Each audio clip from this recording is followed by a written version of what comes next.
Muchas gracias por conectarse a este segundo webinar del 2025 y por acompañarnos a esta hora de la noche, sobre todo por el esfuerzo, gracias a las personas que nos acompañan desde diferentes partes. Gracias a ustedes es que seguimos sumando esfuerzos para traerles estas novedades. Les agradecería mucho que me puedan escribir a través del chat desde qué partes se están conectando. Mi nombre es Frank Muñoz. Soy gestor de publicación de la segunda especialidad de psicología de la Universidad Nacional Hermilio Balizán. La segunda especialidad de psicología ofrece programas en cuanto a psicología forense, criminal, psicopedagogía, neurociencias y próximamente estamos lanzando nuestros próximos programas. Hoy tenemos una invitada especial en este espacio de desarrollo y actualización de formación continua. Me refiero a la magíster Valeria de la Fuente Figuerola. Para comentarles un poco acerca de ella, ella es psicóloga licenciada y colegiada con maestría en psicoterapia cognitivo-conductual por la Universidad CEU San Pablo de España. Cuenta con experiencia en el ámbito clínico y educativo. Actualmente es docente universitario en cursos como teorías de la personalidad, construcción de pruebas psicológicas, neuropsicología. Tiene también reconocimiento a la excelencia académica y está registrada como investigadora RENACID, perteneciente al Grupo de Investigación Psicológica de la Universidad Privada del Norte y Forum, logrando publicar artículos científicos en Scopus. Entonces, sin más preámbulos, damos la bienvenida a la magíster Valeria de la Fuente para tratar el tema de 4 pasos para iniciarte en la investigación psicológica. Por favor, si tuvieran preguntas, escríbanlo a través del chat. En caso no pudiéramos responder, lo haremos al final. Y también les estaremos enviando un enlace de registro de asistencia. Muchísimas gracias. Valeria, muy buenas noches. Buenas noches, Frank. ¿Ahí me logran escuchar? ¿Me confirmas? Sí, sí, te escuchamos bastante, sí, fuerte y claro. Muy bien. Buenas noches con todos los que están presentes el día de hoy. Quiero iniciar agradeciendo a la Universidad Emilio Balizán, específicamente al área de la segunda especialidad por permitirme estar el día de hoy aquí con ustedes.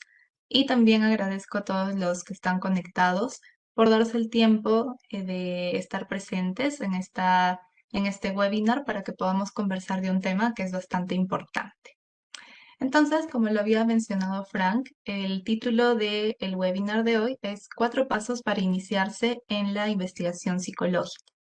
Si bien vamos a ir hablando de repente de aspectos un poquito teóricos, de un poco de metodología más adelante, creo que es importante que prestemos atención también a qué es lo que pensamos o qué es lo que sentimos cuando nosotros escuchamos acerca de la investigación.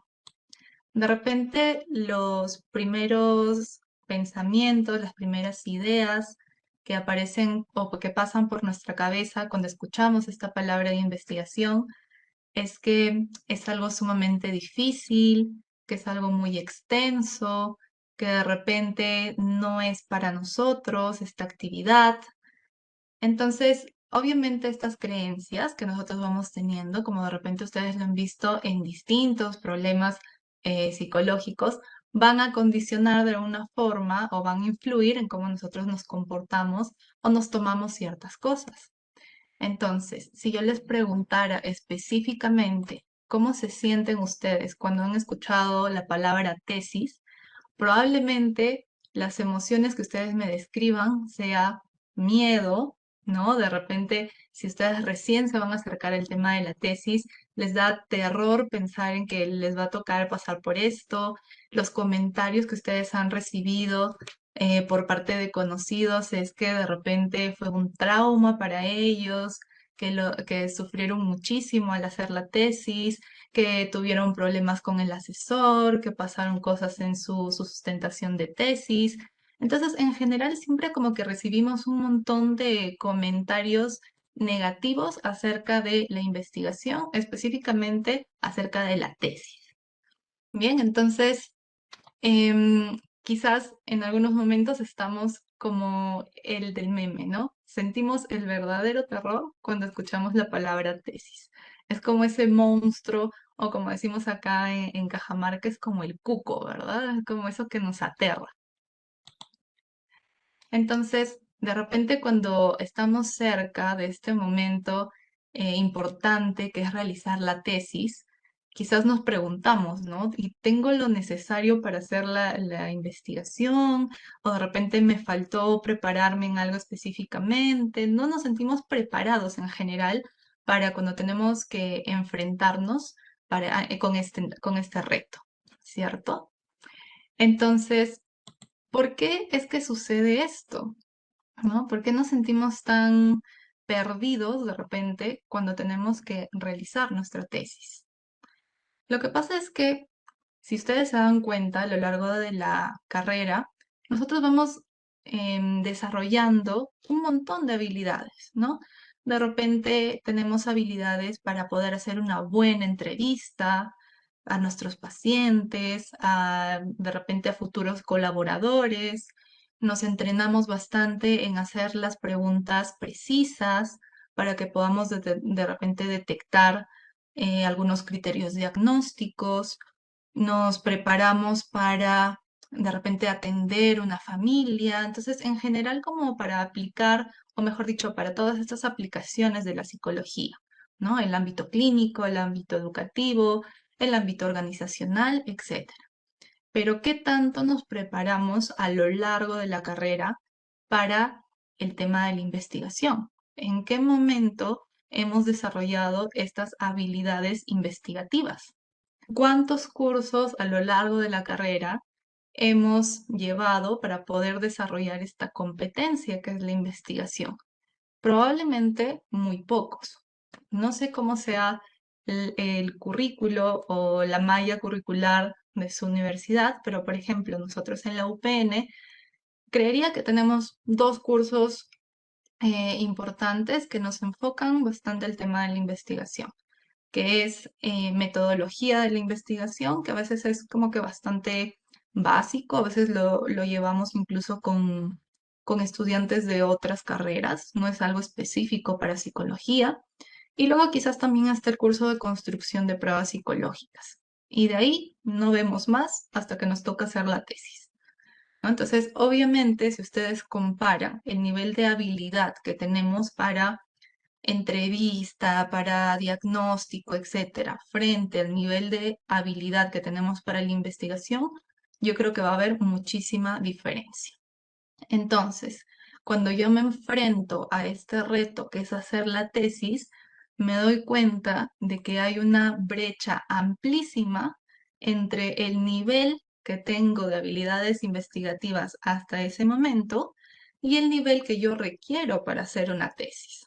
Entonces, digamos, si yo estoy en un nivel del 1 al 10, estoy en un nivel 3 de desarrollo de habilidades investigativas y digamos que la tesis pueda estar en un nivel 7, obviamente no me voy a sentir preparado para enfrentar ese reto, voy a presentar muchas dificultades y me voy a frustrar terriblemente.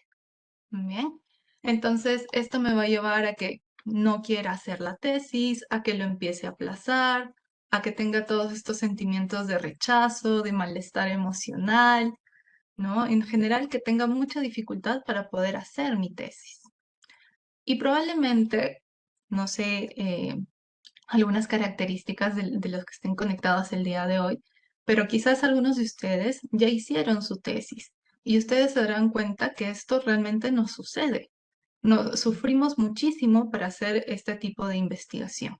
Yo lo he vivido, yo lo he visto también en compañeros de mi aula cuando era estudiante, y de repente esto no es algo que se da desde ahora, sino que es una problemática que venimos arrastrando desde muchísimos años atrás y que se sigue presentando hasta ahora. Bien. ¿Y qué es lo que estamos viendo actualmente en las aulas con los estudiantes? Obviamente vemos que los estudiantes tienen muy poco interés o muy poca motivación para hacer artículos científicos o en general cualquier tipo de trabajo que tenga que ver con la investigación. Entonces, son estudiantes que muestran rechazo y que prefieren obviamente otras aplicaciones de la psicología. Ahora, ¿por qué podría estar pasando todo esto? De repente es un problema que en realidad venimos arrastrándolo desde, desde el colegio, ¿verdad? En el colegio, ¿qué tanto hemos tenido actividades en donde nos envían o nos asignan leer algo y poder interpretarlo o dar una opinión acerca de ello? Y que de repente sean actividades mucho más elaboradas que solo hacer un resumen de un texto, que de repente es una habilidad mucho más básica, frente a de repente hacer un ensayo, tener que interpretar algo, tener que redactar y defender una opinión. ¿Qué tanto de repente hemos reforzado esta habilidad de producir textos? Más allá de repente que nos hayan enviado a subrayar lo más importante de un texto. ¿Qué más hemos hecho aparte de eso? Quizás nos han faltado realizar actividades un poco más elaboradas, de mayor complejidad. ¿Y cuántas asignaturas en el colegio hay que desarrollen el tema de la investigación? Probablemente pocas o ninguna. Entonces, obviamente, si encima en la universidad tenemos solo un par de cursos que tratan de desarrollar esta habilidad o esta competencia, entonces no vamos a tener un nivel adecuado. El nivel que vamos a tener de habilidades investigativas va a ser sumamente deficiente. Otra de las causas de toda esta problemática de dificultad y de rechazo hacia la investigación puede ser lo que les comentaba también hace un momento. El tema de que em, nos entrenamos muchísimo durante la carrera para otro tipo de actividades, en otro tipo de habilidades. Muy pocas universidades o muy pocos profesores realmente tratan de incentivar en nosotros el tema de la investigación, o por lo menos que tengamos un poquito de motivación para por lo menos intentarlo. Y obviamente algo que influye también muchísimo, ustedes que son estudiantes de psicología, saben que nosotros aprendemos de diversas formas. Una de ellas es a partir de el ejemplo, de la observación, ¿cierto? Nosotros tenemos modelos en el ámbito académico que vienen a ser nuestros propios docentes. Y si los mismos docentes no tienen estas competencias investigativas, entonces, ¿de dónde voy a aprender a hacer investigación? Entonces, si bien el problema o el síntoma, por decirlo así, se presenta en los estudiantes, que vendrían a ser como que el paciente identificado, por decirlo así, ustedes saben que ellos no son realmente el problema, ¿no? O no solo ellos están presentando un problema, sino que hay todo un sistema que está contribuyendo a ello. Entonces, dentro de ello, pues estará el currículo de la universidad, estaremos los docentes, estará el currículo escolar, entre otros factores que puedan estar influyendo.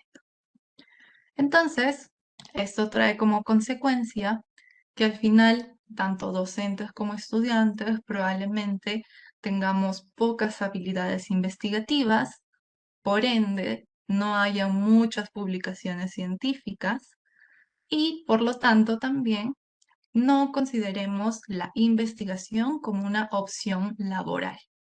Entonces, ¿cuántas veces en la universidad les han dicho que nosotros podemos convertirnos en psicólogos investigadores? Probablemente siempre nos han hablado de ser psicoterapeutas, que creo que es la aplicación más conocida de la psicología.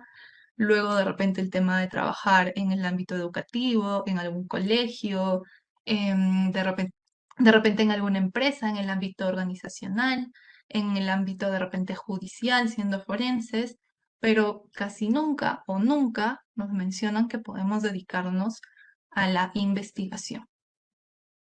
Entonces, incluso para los docentes, de repente hay como un ámbito desconocido, un ámbito que todavía no exploramos totalmente. Entonces, todo esto que les comento será mi percepción, de repente es una idea que yo tengo a partir de lo que yo experimenté cuando hice la tesis, de repente fueron los comentarios que me dijeron, de repente fue lo que yo vi en mis compañeros de aula, pero no necesariamente lo que me pasó a mí le pasa al resto de gente. Pero resulta que sí. Si nosotros buscamos un poco de información de cómo estamos en el país respecto a habilidades investigativas, nos vamos a dar cuenta de que el 55,3% de los estudiantes de pregrado presentan un nivel bajo de habilidades investigativas, específicamente en Lima. Y teniendo en cuenta que en Lima aparentemente tenemos mejor educación, tenemos mejores profesores, tenemos mayor acceso a capacitaciones, pues de repente estos niveles deberían estar mucho mejor. Pero vemos que la realidad es distinta. Entonces yo me pregunto si en Lima, que tienen muchísimas más facilidades para el tema educativo, tienen esta realidad, ¿cómo estaremos el resto de departamentos del Perú? Entonces, em, nos damos cuenta de que estudiantes de pregrado conocen muy poco acerca del proceso de investigación científica, que de repente no saben ni siquiera dónde buscar información confiable, no saben cuáles son las conductas éticas, no saben manejar un programa estadístico, no saben interpretar, no saben leer una tabla estadística. Entonces hay bastante deficiencia en un poco más de la mitad de los estudiantes de pregrado. Ahora, como les comentaba hace un momento, parte del problema somos los docentes también. Entonces hay una investigación que en el año 2002 precisamente midió el nivel de habilidades investigativas en docentes y determinaron que el 30% de ellos tiene un nivel deficiente. Entonces de repente es menos de la mitad de esta población, pero igual creo que es un número bastante importante. Y no solo tienen un nivel deficiente, sino que también el 40% de ellos opina que hay un nivel de producción científica deficiente y que probablemente la mayoría de los profesores no tienen un perfil investigador o no tienen las cualidades necesarias. Bien, entonces, como les comentaba hace un momento, si nuestros propios profesores no tienen las habilidades necesarias para hacer investigación, ¿cómo nos van a transmitir este conocimiento o cómo nos van a motivar, nos van a incentivar para que hagamos investigación? Bien. Ahora, ¿qué pasará específicamente con los estudiantes de psicología? ¿Estaremos mejor? ¿Estaremos peor que otras carreras? Bueno, eso se lo voy a comentar un poquito más adelante. Entonces, de repente ustedes dirán, claro, Miss, pero de repente em, deme soluciones, no me den problemas. Ya sé que hay un problema, ya sé que me está pasando esto, entonces, ¿qué puedo hacer al respecto? Como les comentaba hace un momento, em, el tema de que nosotros tengamos ciertas creencias respecto a la investigación influye mucho en cómo nos vamos a desenvolver en este aspecto. Entonces, creo que una creencia importante que nosotros debemos debatir o debemos moldear es este tema de que investigación no es igual a tesis. La tesis no es la única forma de que nosotros hagamos investigación. Entonces, como primer paso para que nosotros nos familiaricemos y podamos empezar a hacer investigación psicológica, es que nosotros conozcamos que hay diversos tipos de investigación precisamente. Las tesis es un tipo, es de repente el primer tipo de investigación con el que nos familiarizamos, pero no es el único. Usualmente las tesis que vamos a realizar pueden ser descriptivas, pueden ser correlacionales, pero hay otras cosas que podemos hacer, como por ejemplo las revisiones sistemáticas, donde ya no vamos a trabajar o evaluar a personas, sino que vamos a trabajar con documentos, con artículos, y esos van a ser nuestros sujetos de estudio. Bien, entonces a partir de un montón de documentación que nosotros vamos a revisar, podemos sacar algunas conclusiones. Bien, usualmente las revisiones sistemáticas las hacemos cuando no tenemos mucha información acerca de un tema en algún lugar en específico. Por ejemplo, en Perú, yo siento que no se ha investigado mucho sobre em, violencia intrafamiliar, por decir un tema. Entonces empiezo a ver qué se dijo o qué investigaciones hubieron en los últimos 5 años sobre este tema y saco algunas conclusiones. Bien. Otro tipo de investigaciones que nosotros podemos hacer son, por ejemplo, las investigaciones instrumentales, que lo más común es que nosotros podamos construir pruebas psicológicas. Entonces, en las tesis, nosotros solemos coger pruebas que ya existen y las aplicamos para medir una variable en alguna población que nosotros tengamos acceso. Pero a veces hay algunas problemáticas o algunas variables que son nuevas, que de repente no se han medido o no hay un instrumento adecuado para medirlo en nuestro país.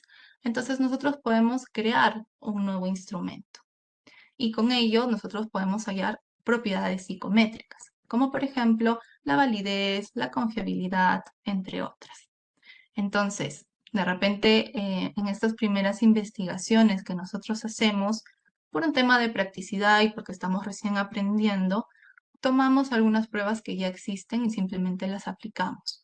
Pero también tenemos la opción de crear nuevas, nuevas pruebas, ¿sí? Y por ahí tenemos también lo que son las cartas al editor. Ya les voy a comentar un poco más adelante cómo nosotros con algunos colegas fuimos trabajando algunos artículos y en este caso hicimos un estudio semántico, ¿no? Entonces hicimos la diferenciación entre algunos términos que se utilizaban durante la pandemia. Entonces, obviamente cada uno de estos tipos de investigaciones tendrá su propio objetivo, pero creo que también es importante comentar que no todas las investigaciones tienen que ser extensísimas como de repente nosotros creemos respecto a la tesis, ¿no? Las tesis usualmente sí, tenemos mucha información, tenemos 80, 100 páginas que presentamos, pero de repente los artículos científicos que ya nosotros hacemos para una revista no son tan amplios. Incluso si nosotros hablamos de una carta del editor, son sumamente breves. De repente son unas 2, 3 páginas en las cuales nosotros podemos contribuir a aclarar algo que no se definió adecuadamente en algún artículo de una revista. Bien, entonces creo que es importante que esta creencia de que la tesis o la investigación es súper amplia, creo que también deberíamos modificarlo un poquito. Hay otras opciones que pueden ser mucho más breves.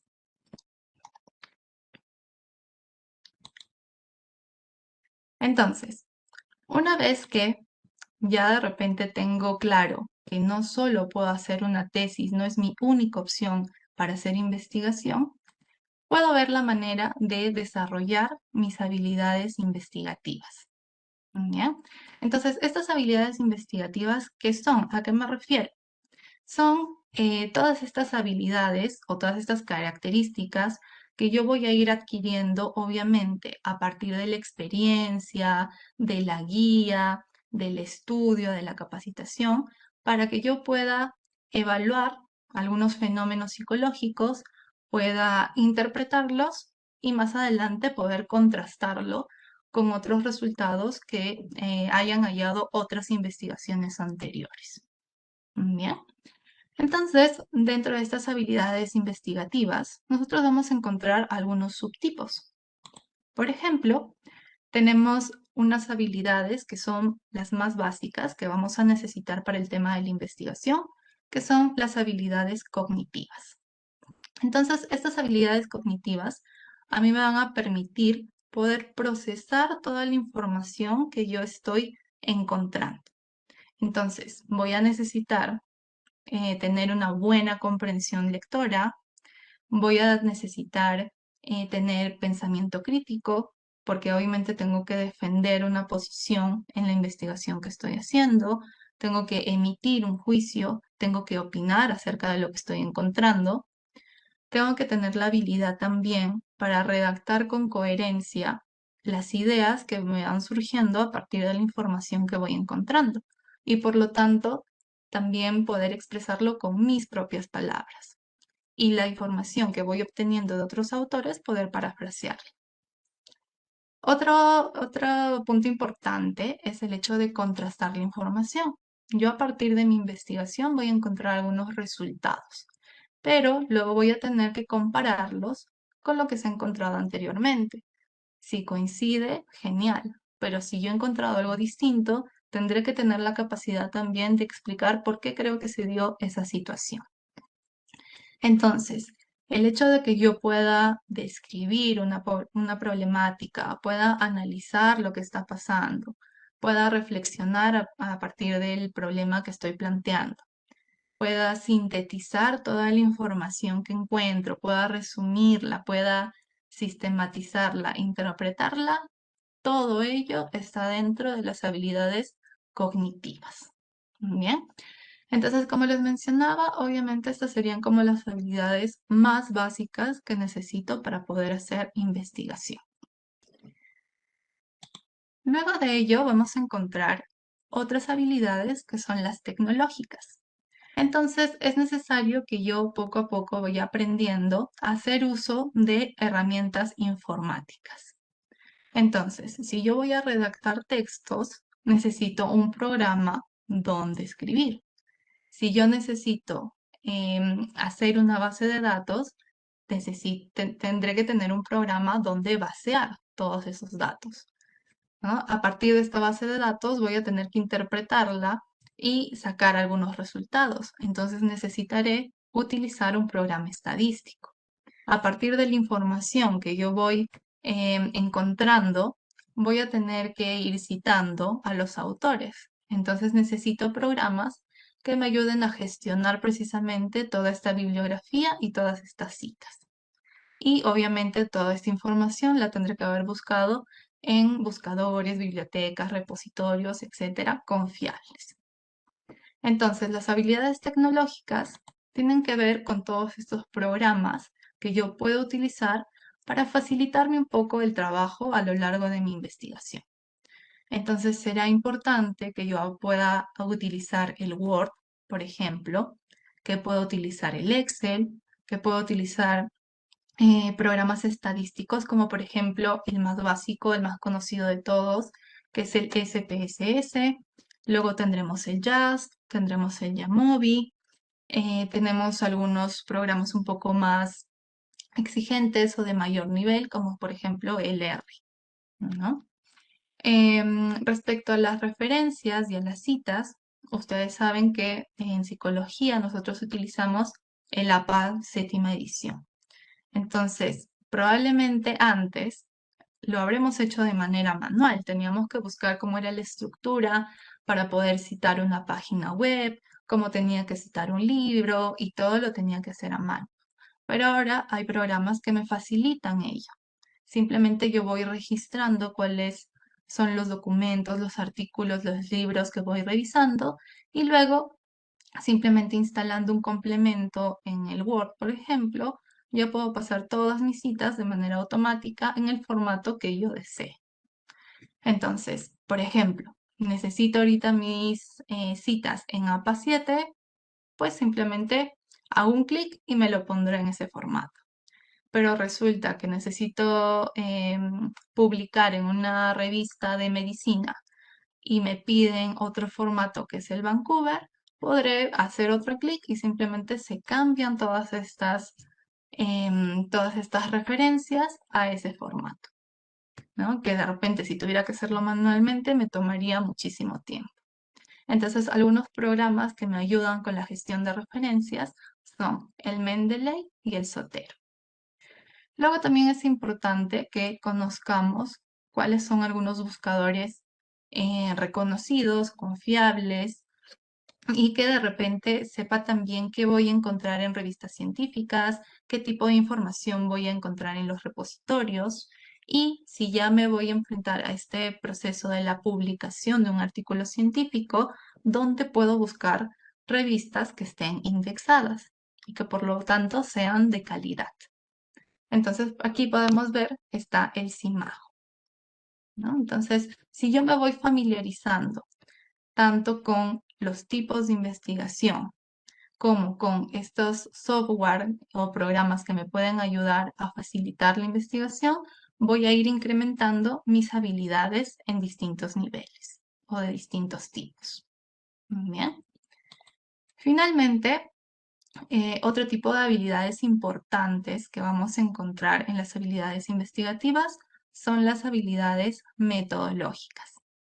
Entonces, estas habilidades tienen que ver mucho con el tema de si yo conozco la estructura de una investigación, sé que debo poner en cada uno de los capítulos y que también sepa cómo aplicar instrumentos de manera ética, cuáles son las propiedades de estos instrumentos que voy a utilizar, si es un instrumento válido, si es un instrumento confiable, cómo identificarlo, cuáles son los valores que debe ir cumpliendo. Entonces hay varias cositas que debemos conocer a nivel de metodología, desde cosas bastante básicas como cómo redactar un título de investigación. De repente, algo tan básico como cuál es la estructura para redactar un objetivo, o cómo redactar una hipótesis, o cómo plantear mi pregunta de investigación. Sé de repente cómo construir una realidad problemática, cuáles son los aspectos que debo de considerar. Sé que debo poner de repente cifras a nivel internacional, nacional, local. Sé qué tipo de investigación estoy haciendo, cuál es el nivel, cuál es el enfoque. Sé de repente cómo hallar la validez, qué tipos de validez existen, qué tipos de confiabilidad existen, qué coeficientes se utilizan, cuáles son los mejores, cuáles son los más recomendados. Entonces, todo ello tiene que ver con la parte metodológica. Incluso, por ejemplo, el tema de la parte ética. Sé redactar un consentimiento informado, cuáles son las partes importantes que se deben tomar en cuenta en este documento, cuándo debo aplicar un asentimiento informado, sé de repente leer una tabla estadística. Entonces, todas estas cosas pertenecen a la parte de habilidades metodológicas. Entonces hablábamos que respecto a la metodología, no solo está el uso de técnicas e instrumentos, sino también que yo conozca la estructura de una investigación. Entonces, ¿cuál es la estructura más básica que podemos utilizar, por ejemplo, en una tesis, que probablemente sea el trabajo que tengamos mucho más cerca? Vamos a encontrar que usualmente las tesis y los artículos científicos se basan en un modelo que es el IMRID, que habla básicamente de los 4 capítulos que nosotros vamos a considerar en estas investigaciones. Primero encontraremos la introducción, que es donde nosotros vamos a hablar acerca de el problema que vamos a investigar, vamos a sustentarlo a partir de algunas cifras, vamos a hablar, por ejemplo, de algunos antecedentes, cuáles son esas investigaciones similares a la nuestra que se han hecho en otros países, en otros departamentos, en otras ciudades. Vamos a hablar de bases teóricas que sustentan nuestra investigación. Bien. Luego tenemos el capítulo de metodología, donde vamos a hablar un poco de cómo se ha planteado nuestra investigación. Vamos a hablar también de cómo está conformada nuestra muestra, cómo ha sido elegida también nuestra muestra y también de los instrumentos que estamos utilizando para nuestra investigación. Si cumple, por ejemplo, con criterios como la validez, la confiabilidad, si ha sido utilizada anteriormente en el Perú, etc. Y finalmente vamos a encontrar la parte de discusión, donde nosotros vamos a analizar ya nuestros resultados. En resultados nosotros vamos a exponer qué es lo que hemos hallado a partir de la aplicación de nuestras pruebas. Pero en la discusión nosotros vamos a analizar un poquito más y vamos a comparar con otros resultados que se han hallado en otras investigaciones. y vamos a tener que explicar por qué hemos hallado algo distinto o qué es lo que puede estar sucediendo frente a lo que hemos encontrado. Entonces, las tesis, por ejemplo, ¿dónde las vamos a encontrar? En los repositorios institucionales de las universidades. Y por otro lado, tenemos los artículos científicos, que utilizan un modelo muy similar, pero los vamos a encontrar en otros lugares, como por ejemplo las revistas científicas, ¿sí? Ya sean indexadas o no indexadas, que de repente esos son otros términos con los cuales tenemos que irnos familiarizando si nos interesa el tema de la investigación. Entonces, hace un momento les comentaba cómo era la realidad de los estudiantes de pregrado de Lima y los docentes de Lima. Y nos habíamos preguntado qué pasaba con los estudiantes de psicología. Hay un estudio que se hizo aquí en Cajamarca que nos dice que el 68% de los estudiantes de psicología tienen un nivel medio de habilidades cognitivas. Entonces, justo hace un momento hablamos de los tipos de habilidades. Decíamos que las habilidades cognitivas son estas habilidades básicas que yo necesito para la investigación. Es decir, que yo sepa sintetizar, que sepa sistematizar, planificar, resumir, interpretar, etcétera. Si nos damos cuenta, en este tipo de habilidades no estamos tan mal, estamos de regular para bien. ¿Dónde aparece el problema? El 81.3% de los estudiantes tienen un nivel bajo en habilidades tecnológicas y metodológicas. ¿Qué quiere decir esto? Que de repente hemos desarrollado habilidades investigativas a un nivel bastante básico, porque usualmente en las universidades, en los colegios, tenemos que realizar informes, ensayos, resúmenes, etcétera, pero no hemos desarrollado estas habilidades de nivel superior, que son conocer programas estadísticos, programas de ofimática, y tampoco conocemos la estructura y cómo se hace realmente una investigación. Bien. Entonces, esto yo creo que por más de que haya sido en el 2019 esta investigación, no dista mucho de lo que pasa actualmente. Como comentaba Frank al inicio, yo dicto el curso de construcción de pruebas psicológicas. Entonces, ¿qué es lo que yo he podido observar? Hay estudiantes que les cuesta cosas bastante sencillas o que deberían ser bastante sencillas, como por ejemplo poner un texto a 2 columnas, que es usualmente el formato que nos piden para un artículo científico. No sabemos poner ni siquiera en 2 columnas un texto. No sabemos a veces ni siquiera modificar los márgenes, el interlineado de nuestro texto. Cuando de repente tenemos que trabajar en el Excel, no sabemos ni siquiera hacer la fórmula de la suma para hallar el puntaje total de un participante. No sabemos cómo poner una celda condicional y hacer que se pinte ante ciertos criterios. No sabemos modificar el tamaño de una celda. Entonces, si el Word y el Excel son programas sumamente conocidos, sumamente básicos y con los cuales deberíamos estar familiarizados, se imaginarán la dificultad que presentan los estudiantes cuando luego tenemos que ver un programa estadístico. Bien. Entonces, de repente, dentro de este segundo paso, regularmente desarrolladas, pero si quieren iniciarse en el tema de la investigación, tienen que empezar a capacitarse en temas de ofimática, en programas estadísticos y empezar a conocer un poquito más acerca de las investigaciones, de cómo se hace, de cuál es la estructura, qué compone cada uno de estos capítulos de la investigación. Y de repente ustedes dirán, ya, pero ¿cómo me familiarizo con la investigación?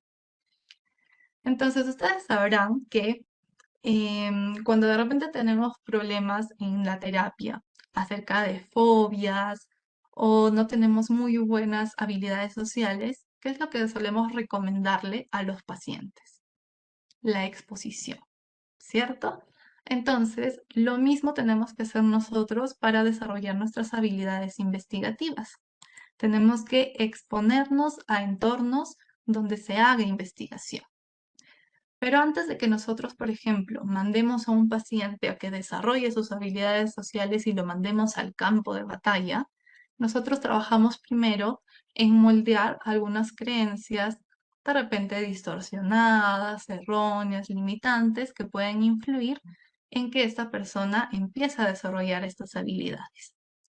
Entonces, vamos a ir revisando cuáles son estas creencias erróneas que nosotros podemos tener acerca de la investigación. Una idea que solemos tener es que la investigación debe hacerse sola. De repente, eso está relacionado a que en la tesis trabajamos o solos o en pareja. Pero digamos que en la vida real, cuando hacemos una investigación, no se trabaja de manera individual, sino que se trabaja en equipo. Entonces, otras habilidades que tenemos que desarrollar dentro de estas habilidades investigativas serán las habilidades de comunicación y las habilidades para trabajar en equipo. Otra idea que de repente está ligada a la que acabamos de revisar es que creemos que nosotros debemos ser expertos en todas las habilidades investigativas. Entonces, si yo hago investigación, tengo que ser un experto en redactar, tengo que ser un experto en la parte de análisis estadístico, tengo que ser un experto en normas APA, en saber cómo poner el formato de un artículo para mandarlo a una revista. Y en realidad no es así. Así como ustedes en la universidad trabajan en grupo y muchas veces se reparten las tareas, en el momento de hacer investigación también se trabaja un poco así. De repente hay una persona que es muy buena haciendo la redacción, entonces puede encargarse junto con otra persona de la parte teórica, ¿no? De todo este primer capítulo que mencionábamos hace un rato, que es la investigación, perdón, la introducción. Habrá una persona que de repente es muy buena con el análisis estadístico, pueda ayudar en ese aspecto. Hay una persona que es muy buena analizando, sistematizando la información, reflexionando, podrá encargarse de la parte de discusión. De repente hay alguien que recién se está familiarizando con el tema de la investigación, podemos pedirle ayuda con el tema de la aplicación de las pruebas. Hay otra persona que puede encargarse de darle una revisada general a todo este artículo que hemos hecho y poder ponerlo en el formato para una revista en específico y encargarse del proceso de publicación. Entonces, la investigación no la hace una sola persona. Es muy raro que una persona publique solo. Usualmente es el trabajo de un equipo. Entonces, si nosotros trabajamos en equipo, es mucho más fácil que esta tarea grande, que puede ser la investigación, se haga mucho más llevadera y se haga mucho más ágil. ¿Bien? Entonces, si de repente tú estás interesado en el tema de la investigación, pero tienes mucho miedo de hacerlo solo y no tener la guía necesaria, no tiene por qué ser así. Puedes unirte de repente a algún grupo de investigación que pueda hacer tu guía y resolver tus dudas e irte indicando qué cosas están bien, qué cosas están por mejorar. ¿Sí? Entonces, otra cosa que nosotros solemos pensar acerca de la investigación es que solo me va a servir para que yo obtenga mi título. Y esto no necesariamente es así. Como les mencionaba hace un momento, nosotros podemos dedicarnos a la investigación. Podemos ser psicólogos investigadores. A partir de ello podemos ser docentes, podemos enseñar acerca de investigación, podemos enseñar acerca de estadística.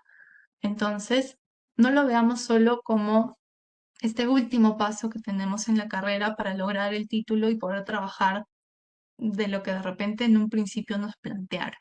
En realidad el tema de la investigación es una opción laboral también para los psicólogos.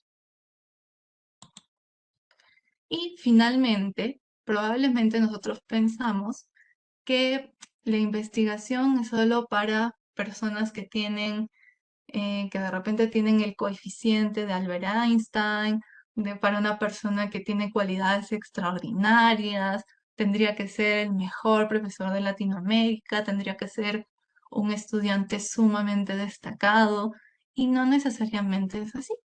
En realidad, diría que dos cosas importantes que necesitamos para hacer investigación.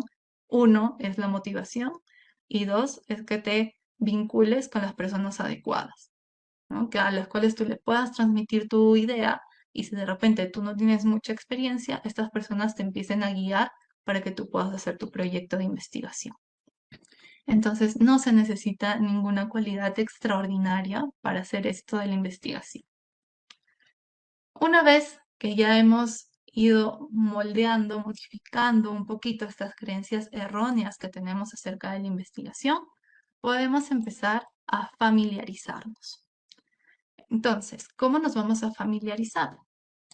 Empieza desde cosas tan sencillas como que busquemos información confiable ante cualquier duda que se nos presente en el día a día. De repente, en lugar de buscar en el Google normal, el común y corriente, ¿por qué no buscamos un artículo científico que nos pueda dar respuesta a esta duda que tenemos? ¿No? A veces, no sé, incluso con temas médicos, ¿no? Tenemos la duda de cuáles son los efectos secundarios de una medicina. No lo busques en el Google normal, búscalo en un artículo científico, donde de repente han hecho algún tipo de experimento para darte una conclusión, para darte esa respuesta. Entonces, cambiemos esto de cómo buscamos información. Obviamente, si yo busco información confiable, voy a exponerme a leer artículos científicos. Y una vez que yo leo artículos científicos, empiezo a familiarizarme con la estructura, con el lenguaje de una investigación, con cómo es el tema de la estructura en una revista científica, qué datos se suelen colocar, qué datos me sirven para las normas APA.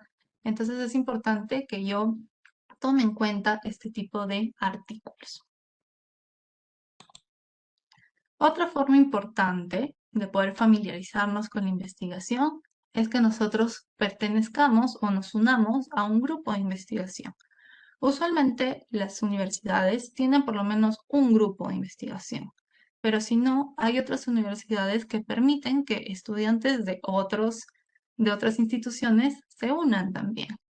Entonces, así como yo de repente estoy ingresando con un nivel bastante básico al grupo de investigación, habrán otros que son mucho más experimentados y que me van a ir guiando en el proceso, y que quizás me van a ir dando tareas pequeñas y luego voy a ir escalando en este grupo.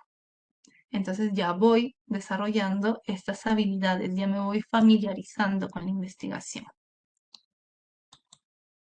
Otro aspecto importante es que yo pueda asistir a capacitaciones o congresos que hablen acerca de esos temas.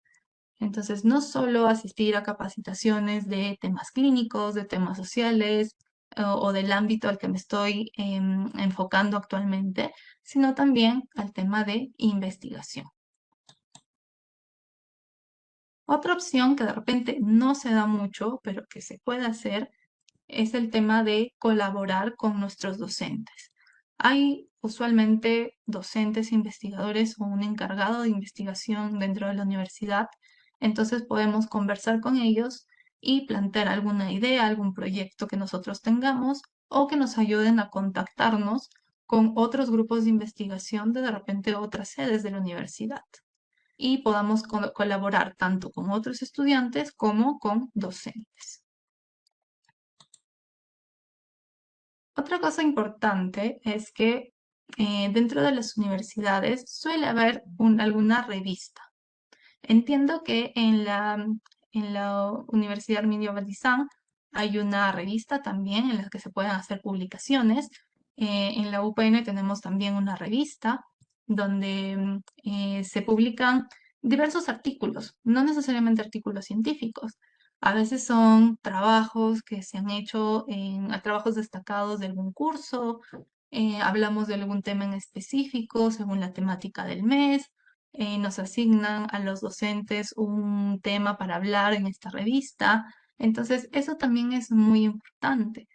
no tengamos como objetivo de frente publicar un artículo científico. El hecho de que tú redactes cualquier tipo de documento ya te está ayudando con estas habilidades, por lo menos cognitivas.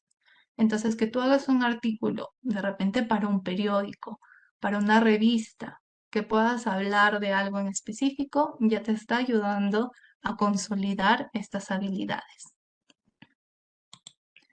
Y si bien de repente el objetivo ideal de todos es poder publicar en una revista indexada, podemos hacerlo también en revistas no indexadas. Es parte de este proceso de aprendizaje y que en algún momento estemos realmente preparados para publicar en una revista indexada y de muy buena calidad. Así que si tú tienes temor por el tema de la investigación o sientes que te cuesta mucho, pues tienes que exponerte a ello. La única forma de que tú aprendas a investigar es que lo hagas, es que empieces a investigar algo, empieces a escribir algo, empieces a hablar de algo.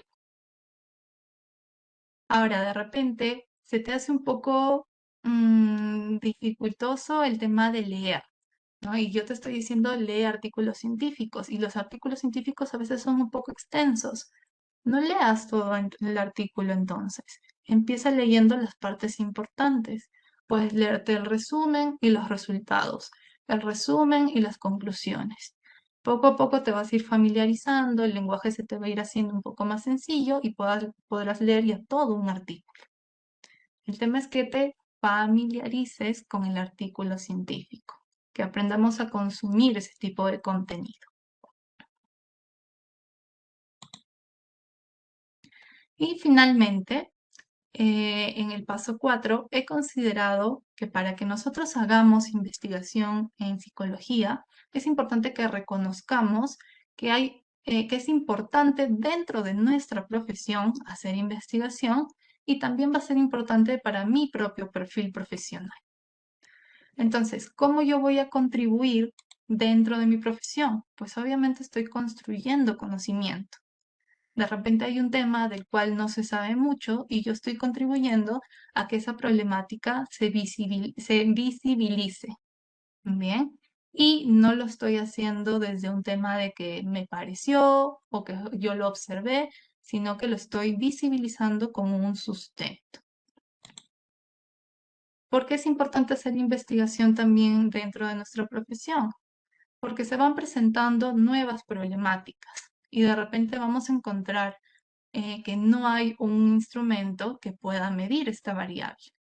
Entonces, ustedes quizás han escuchado en las redes sociales la responsabilidad afectiva, que es un tema que bastante se toca o se menciona. ¿Habrá un instrumento que mida la responsabilidad afectiva? ¿Habrá alguna teoría que lo pueda sustentar? La responsabilidad afectiva tiene indicadores con los cuales nosotros la podemos identificar. Habrán niveles de responsabilidad afectiva. Entonces, para eso también necesitamos los psicólogos estar preparados para medir, para enfrentar nuevas problemáticas. Y finalmente también podemos contribuir a que estos problemas que nosotros estamos visibilizando se puedan abordar específicamente en alguna población. Entonces, personalmente, para mí, para mi perfil profesional, para mi CV, ¿me sirve hacer investigación? Pues sí, empezando porque te vas a diferenciar de otros profesionales. Usualmente cuando nosotros entramos a la carrera de psicología, o entramos con la idea de tener nuestro consultorio, de ser psicoterapeutas, como si fuera la única opción a la cual nos podemos dedicar. Conforme avanzamos en la universidad, vamos viendo que hay otras aplicaciones, lo social, lo forense, lo educativo, etc. Pero ¿cuántos psicólogos hay que hacen investigación? Son muy pocos. Entonces, si tú deseas diferenciarte de otros profesionales y de repente tener un poco menos de competencia, podrías dedicarte al tema de la investigación. Es un plus que puedes tener dentro de tu perfil profesional. ¿Qué otro beneficio me puede traer el tema de hacer investigación? el que yo sea ponente en algunos congresos y yo pueda exponer, pueda compartir cuáles son los resultados, los hallazgos que yo he tenido respecto a una investigación que yo hice. Y por lo tanto, puedo ayudar a que otros psicólogos tomen en cuenta una problemática y empiecen a abordarla o empiecen a investigarla en sus diferentes provincias, departamentos, países, etc. Había mencionado también hace un momento que es una opción laboral poder dedicarme a la investigación. Entonces, hay universidades, por ejemplo, que contratan a psicólogos investigadores. Son psicólogos específicamente que se dedican a construir conocimiento, a investigar. Otra opción que puedo encontrar dentro de este camino de la investigación es el tema de la categoría RENACID, que ahorita les voy a explicar qué es lo que es, pero antes se consideraba que para yo ser docente o tener un buen puesto laboral, tenía que tener una maestría. Entonces todo el mundo empezó a estudiar maestrías. Ahora, si se dan cuenta, muchos de nosotros tenemos maestrías. Lo que se dice ahora es que para poder tener un buen puesto laboral o incluso dentro de la docencia, será requisito indispensable tener el RENACID. Ahora, ¿qué es este RENACID? Es este registro que pertenece al CONCITEC y ayuda a reconocer oficialmente a las personas que consideramos como investigadores de las distintas áreas de conocimiento, no solo de la psicología. Y obviamente estos investigadores se van a ir clasificando en niveles según la producción científica que vayan haciendo. Entonces, el hecho de ser RENACID me da también algunos beneficios, como que yo puedo aplicar algunas becas de investigación, puedo aplicar algunos fondos si es que yo necesito cierta financiación para hacer mis investigaciones. Puedo empezar a hacer llamado para colaborar con otros docentes o psicólogos o profesionales investigadores de otras carreras. Entonces empieza a ser, por ejemplo, lo que es una investigación multidisciplinaria. Ya no solo trabajo en hacer investigación dentro de mi carrera.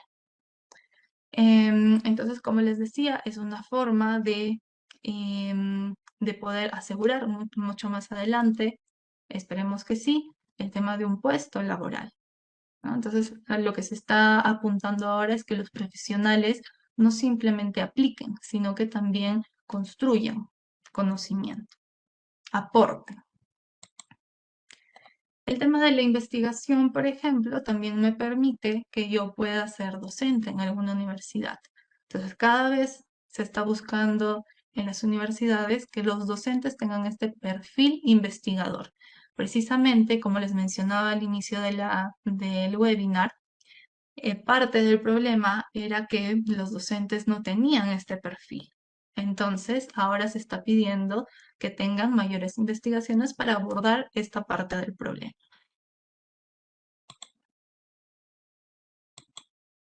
Entonces, si se dan cuenta, el tema de la investigación tiene muchas implicancias. Yo voy a empezar a aportar conocimiento, voy a visibilizar problemas, pero a mí también me trae ciertos beneficios. Incluso si de repente ya llegas a tener cierta experiencia en la investigación, puedes asesorar a otros a que hagan también sus propias investigaciones. Entonces puede ser un asesor o puede ser un jurado de tesis. Y de repente comentarles un poco acerca de mi experiencia fue un poco así, lo que yo les estoy comentando o los consejos, las pautas que les estoy transmitiendo en esta ocasión. Yo inicié perteneciendo a un grupo de investigación que fue Vestigium, que es el grupo de investigación de la UPN. Luego yo hice mi propia tesis. Esto pasó, pues, esto del grupo de investigación fue cuando yo todavía era estudiante. Luego ya me tocó hacer la tesis, por ahí que cogí un poco de experiencia, me familiaricé con todo el tema de la investigación y empecé yo a asesorar a algunos compañeros que eran de ciclos menores para que pudieran hacer su tesis.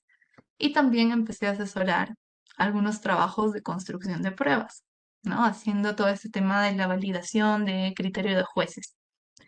Luego, ya a partir de la pandemia, porque hubo, bueno, mucho tiempo libre, empecé a colaborar con algunos colegas y empezamos a hacer algunos artículos. Continué con el grupo de Vestigium, em, publicamos también un par de artículos con ellos como grupo de investigación y ya luego pude ser docente. Em, Curiosamente, empecé a ser docente de construcción de pruebas psicológicas, que era, les comentaba que yo había ayudado en algún momento a estudiantes de este curso, les asesoraba en estos trabajos. Ahora actualmente soy asesora de tesis, ya oficialmente, cuando en algún momento asesoraba también, pero a partir como de lo que conocía o de mi experiencia haciendo tesis. Y actualmente pues también soy psicóloga Renacit, ¿no? He obtenido la categoría de investigadora oficialmente.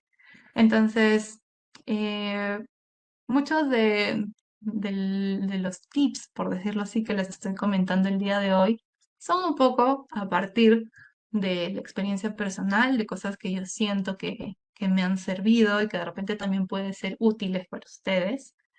Pero también porque he visto que es importante dedicarnos al tema de la investigación y que es un ámbito de la psicología muy poco explorado. Y sin embargo es bastante importante, aunque no se le dé la importancia debida, aunque muy pocos docentes nos inspiren o nos motiven a dedicarnos a este espacio. Entonces, creería que como reflexión final, más allá de que de repente la investigación pueda ser tediosa y podamos tener muchos pensamientos negativos en su mayoría respecto a esto, pero todo surge de la curiosidad, todo surge de una pregunta, de una duda que tú tuviste y que quieres empezar a explorar y ver qué encuentras. Si encuentras evidencia de que sustente esta primera pregunta que te hiciste, o de repente encuentras algo que al contrario, ¿no? Que contradiga lo que tú habías dicho en un inicio. Pero todo nace de una pequeña duda, de una pequeña curiosidad que tú tuviste al inicio. Mi tesis, por ejemplo, fue un poco así. Yo estaba en el internado, estuve un año haciendo mis prácticas en un albergue de niñas abandonadas y cuando uno interactúa con ellas, empieza a formarse algunas cuestiones. Y yo veía que a pesar de que ellas eran abandonadas, obviamente no tenían padres, muchas de ellas eran buenas estudiantes, eran buenas chicas, socializaban. Entonces me pregunté si había una relación entre el nivel de resiliencia, entre su resiliencia y su autoconcepto. Entonces, a partir de ello, investigué un poquito y me di cuenta de que la resiliencia en ellas específicamente tenía mucho que ver con el tema social. Entonces, si ellas percibían que tenían vínculos de calidad, que eran capaces de interactuar con su entorno y recibían una retroalimentación positiva, ellas empezaban a tener un mejor nivel de resiliencia, a pesar de que no tuvieran como un sistema familiar. Bien. Y me di cuenta también de que el autoconcepto en ellas tenía mucha relación con la autonomía y con la moralidad. Es decir, que si ellas percibían que eran capaces de tomar sus propias decisiones y se les daba esta oportunidad de diferenciar entre lo bueno y lo malo, ellas empezaban a tener un mejor concepto de sí mismas. Otra curiosidad que de repente tuvimos en algún momento con algunos colegas fue el hecho de cuáles son estas razones para que muchos estudiantes se metan a estudiar en la carrera de psicología. Porque no sé si allá en Huánuco, pero por lo menos acá en Cajamarca, en algún momento hubo una gran demanda de psicología. O sea, empezaron a aumentar muchísimo los estudiantes. Y lo que encontramos es que la razón principal era que muchos de ellos querían ayudar a los demás y querían comprender el comportamiento humano. que de repente en algún momento nosotros hemos pensado esto. Quizás no es nada descabellado lo que encontramos, pero ahora ya lo podemos decir como que como un sustento. En la pandemia, por ejemplo, nosotros escuchábamos muchas noticias donde hablaban del confinamiento, de la cuarentena y de todos estos términos como si fueran un sinónimo. Entonces nos preguntamos, ¿realmente será lo mismo o están equivocados utilizando súper mal los términos? Entonces empezamos a investigar un poco sobre cuáles eran las diferencias y resulta que esta carta al editor, que ustedes la buscan, es breve, son dos páginas. Fue uno de los artículos más citados de los últimos 3 años de esta revista. Y fuimos citados por médicos y por profesionales de distintas áreas que de repente también tenían la misma curiosidad, pero no se les ocurrió hacer como este estudio semántico, ¿no? De las diferencias entre estos términos. Entonces, todo surge, como les decía, de una curiosidad y de que ustedes tengan esta motivación de poder investigar y dar la respuesta a esa pregunta que ustedes hicieron en algún momento. Y creo que el fin más importante de hacer investigación es que podamos contribuir al desarrollo de nuestra comunidad. Como les decía, cuando nosotros hacemos investigación, visibilizamos problemas, vemos en qué grado, en qué nivel se están presentando y así como de repente necesitamos personas que apliquen, que intervengan en problemas, también necesitamos personas que amplíen o que generen nuevo conocimiento, que exploren estos nuevos fenómenos que se van presentando en la sociedad. Entonces, sí, es importante que sea psicólogo clínico, que hayan psicólogos sociales, psicólogos forenses, pero también es muy importante que hayan psicólogos investigadores, que ayuden a ampliar toda esta parte teórica y nos ayuden a ver la realidad de nuestra población. Y que por lo tanto, otras autoridades, por ejemplo, o distintos sectores puedan tomar acciones a partir de los resultados que ustedes puedan hallar y compartir. Entonces creo yo que eso es lo importante y lo bonito de hacer investigación. Muy bien, muchas gracias. Yo espero que les haya sido muy útil estas pequeñas pautas que hemos ido dando a lo largo del webinar. Si se dan cuenta, no son cosas difíciles, son cosas sencillas con las cuales podemos iniciar y con las cuales podemos ir incrementando nuestras habilidades para la investigación.